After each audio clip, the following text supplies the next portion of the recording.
Hi guys, today we're going to discuss about the introduction to cryptography and network security. In this lesson, we will able to discuss the three major goals of information security, see how attacks can threaten these three goals, discuss the security services in relation to these security goals, define two techniques to implement the security goals and prevent attacks. We are living in the information age. We need to keep information about every aspect of our lives. In other words, information is an asset that has a value like any other asset. As an asset, information needs to be secured from attacks.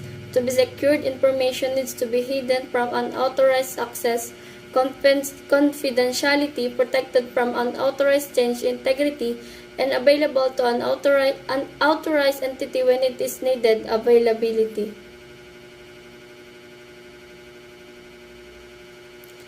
Three security goals: confidentiality, integrity, and availability.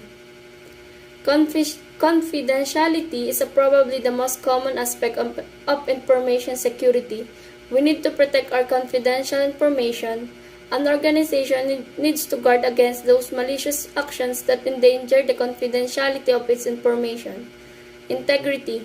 Information needs to be changed constantly. Integrity means that changes need to be done only by authorized entities and through authorized mechanisms. Availability.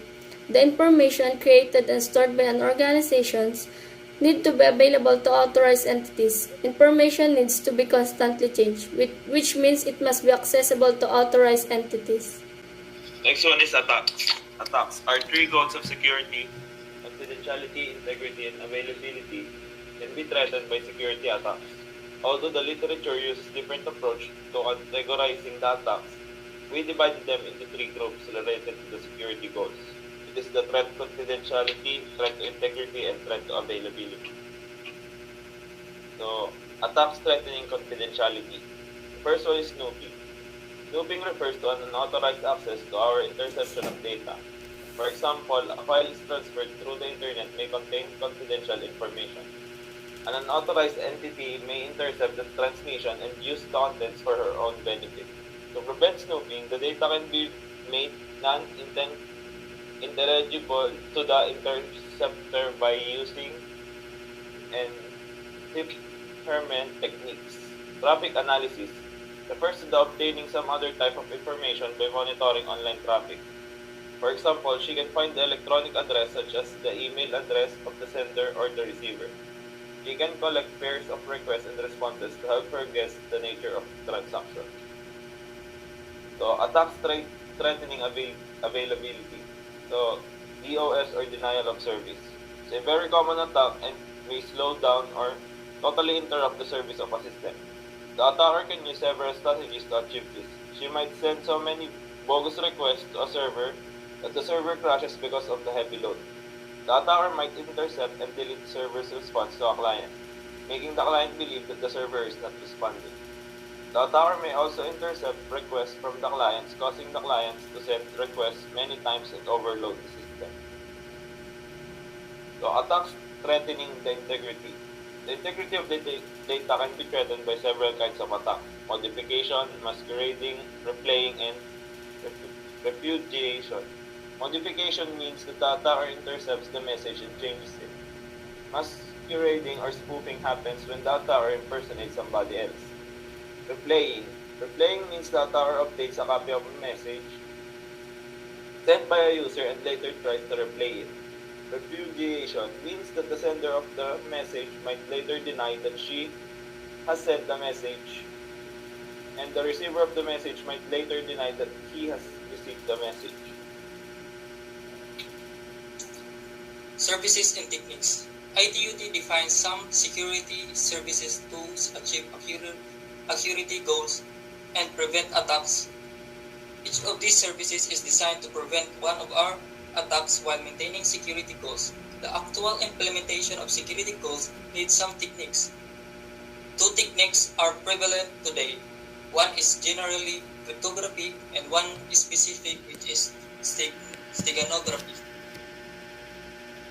Cryptography, a word with Greek origins, means secret writing. However, we use the term to refer the science and art of transforming messages to make them secure and immune to attacks. Although in the past, cryptography referred only to the encryption and decryption of messages, using secret keys today is defined as involving the distinct mechanism symmetrically in encipherment, asymmetrically encipherment, and hashing. Steganography, with origin in Greek, means covered writing. In contrast with cryptography, which means secret writing, cryptography means concealing the contents of message by enciphering. Steganography means concealing the message itself by covering it with something else. Watermarking is one example of steganography that hides copyright information with a watermark by overlaying files that are not easily identified by the naked eye. This helps to prevent fraud and adds extra layer of protection to copyright media.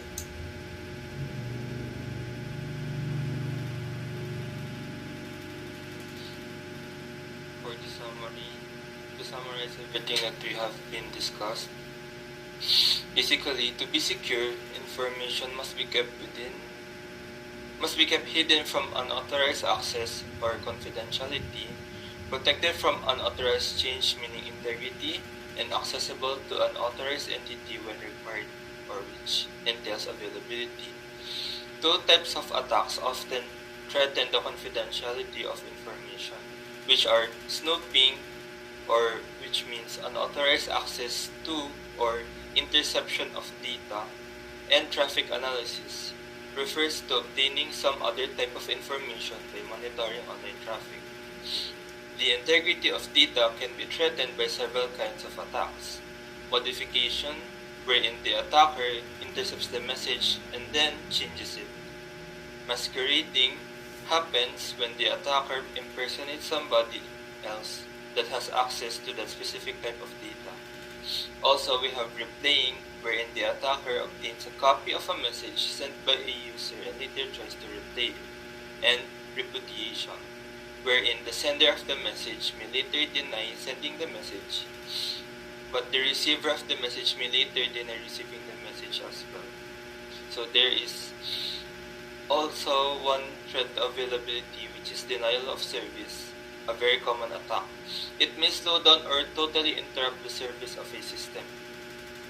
So, with that being said, we have the method of cryptography, wherein it is the process of concealing the contents of a message by enciphering it, or wherein the credentials of it are translated into readable only by people with access, whereas steganography is the process of concealing the message itself by covering it with someone else, like Morse code or other forms of steganized messages.